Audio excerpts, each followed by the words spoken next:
This year, survival horror fans have a ton to look forward to, and that's why today GameRanks brings you the top 15 survival horror games of 2016. Number 15. The Hum Abductions is a story-driven game that's being billed as a prequel to the Hum game and the Alien Invasion Simulator, both of which make up a sci-fi universe called the Hum universe. The Hum Abductions looks like an utterly creepy look into the life of Holly Sanders, who's been living a hard life since her husband's vanishing several months ago. Apparently there's some sort of terrifying revelation, and I'm in. I'm sold. Like, the graphics in this game have such a creepy look to them that it's hard for me to believe that this could be anything other than a really good game. Number 14, Friday the 13th, the game. Now, normally when you add the game to a movie title, it's bad, but actually this looks pretty sweet. So what it is a third-person asymmetrical multiplayer game, and you have either the option of playing as Jason Voorhees or as a camper. As a camper, it's more of a survival horror experience, whereas when you play as Jason Voorhees, it's kind of a hunting experience. The asymmetrical element is that it's a 1 versus 7 multiplayer mode where you have to essentially either figure out how to not die or figure out how to kill. It's perhaps one of the more interesting movie to games that I've heard of, and the cool thing is that it's obviously done with the fans in mind rather than as a cash-in, because there's no movie coming out right now. Number 13, Dollhouse is a noir-style game where a detective by the name of Marie is trying to unravel her past. The idea is that she slowly discovers that she may not actually be right about who she is, and the narrative itself adapts to the player's decisions on what memories remain valid. The intention of the game is stated as to use suspense over jump scares, so that makes me very happy, as jump scares are very effective when you use them sometimes. However, no one is using them sometimes, so to hear that, very reassuring.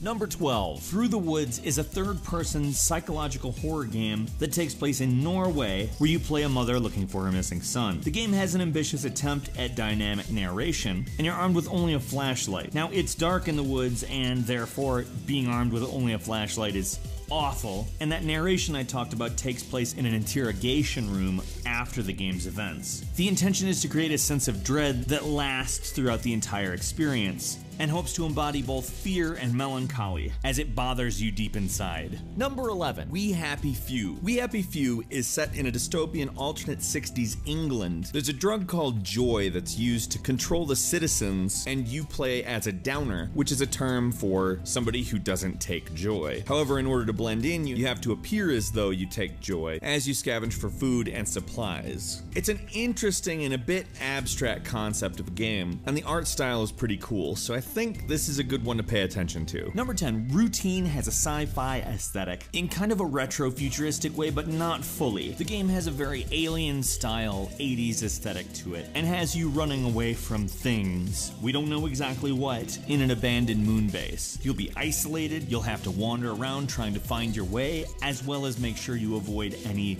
hostile interactions. It kind of reminds me of Alien Isolation in a few ways, but if anything, maybe a bit more scary on account we haven't really been shown what we're running from, just that it sounds horrible. And maybe not even what's lurking in the shadows that sounds horrible, but just the atmosphere itself. It's tense. Number 9, Kudoku is a 2D survival horror game that aims to create an aesthetic that combines Lovecraft with traditional Japanese folklore. The game's developers cite Siren as an influence, so if you remember that, you might have some idea as to what you're in for. This is perhaps one of the more unique titles on the list, so I would keep an eye out for it. Number 8, Pamela is a sci-fi open-world survival horror game that is also intended to play like an open-world sandbox. The game deals with the pursuit of perfection and the cost it has to everybody who lies in wake. It takes place in a utopian city, and the population is infected with a disease that disfigures them and makes them aggressive. Now, Pamela is highly anticipated and took only 48 hours to reach number 1 on Steam Greenlight when it was put up. Number 7, Overkill's The Walking Dead is a first-person shooter set in the Walking Dead universe made by the creators of Payday, and that there should tell you just about everything that you truly need to know to understand what's going on, because it's supposedly going to be a lot like Payday, except for a Walking Dead game. But for those that don't know, Payday incorporates elements of role-playing and stealth into a first-person shooting experience, and being it's The Walking Dead, it's obviously a survival horror game. There's also going to be a VR element to it, but there's not a lot of information on that. Payday's a pretty sweet game, and frankly, that makes me very excited for them making a Walking Dead shooter, because there isn't a Walking Dead shooter, and well, it's overdue. That's the best way to put it. Number 6, Perception is one scary looking game because you play a blind person, and the way that they visually represent that to you, who can see,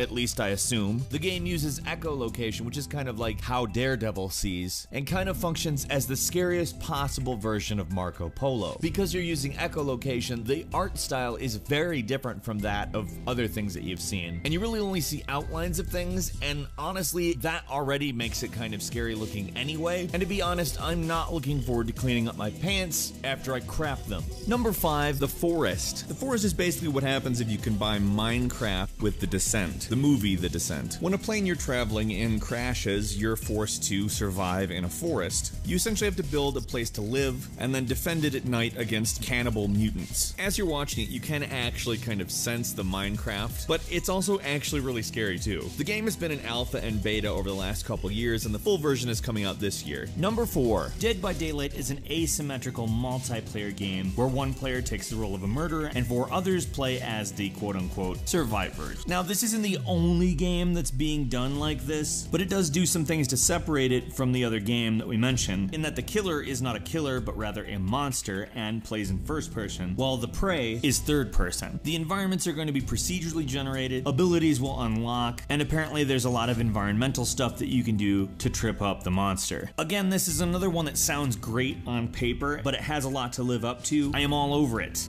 Number 3, Resident Evil 0 HD, a prequel of the original Resident Evil, which was made just after their first remaster of the original Resident Evil, really moves into HD very well. It's already out, so if you're wanting to play it, now's a good time to go do that. It's pretty much a quintessential Resident Evil classic style game, and if you're among the people just absolutely waiting for a Resident Evil 2 HD remake, this will scratch that itch, at least for a while. Number 2, Allison Road is basically the spiritual successor to PT, or the Silent Hill playable trailer. Now, everybody was really disappointed when that got canceled, including a lot of game devs. Currently, the most promising game to fill the shoes of Silent Hills, at least I think, is Allison Road. Now, they've pretty much nailed the type of dead silent scariness that Silent Hills has, but I would even say that they went a step further in making a mystery that is a little bit more involved. I'm really looking forward to this game. And number 1, Outlast 2. Obviously, the sequel to Outlast 1, Outlast 2 retains a lot of the same elements, but we don't really know a lot about the story. It will be taking place in the same universe as the first Outlast, but they haven't made any announcements as to whether it's going to retain exactly the same gameplay, completely foregoing combat, and making it a run and hide style game. The developers did a bunch of research into the Jonestown Massacre, so I have a feeling that's probably going to give you a clue as to what the story is. But beyond that, we don't really know much. There's just a trailer that's filled with stuff from Revelations out of the Bible, and we know that the original Outlast is terrifying. A few bonus games for you. First, Five Nights at Freddy's Sister Location, which is a return to the much more liked gameplay style of the original Five Nights at Freddy's games. Class 4, which is a game that kind of takes State of Decay to a larger, much more worldwide extreme, and scales up the gameplay significantly. And finally, Tangiers, which is an abstract art meets horror genre game that, frankly, the trailer freaks me the hell out, as it should be. Which survival horror game are you looking forward to the most? Let's meet in the comments and have a discussion about that. If you enjoyed this video, please click the like button, and right now is a great time to subscribe if you're not. We upload brand new videos all the time, and the best way to see them first is, of course, a subscription. As always, thank you so much for watching this video, and we will see you again next time right here on GameRanks.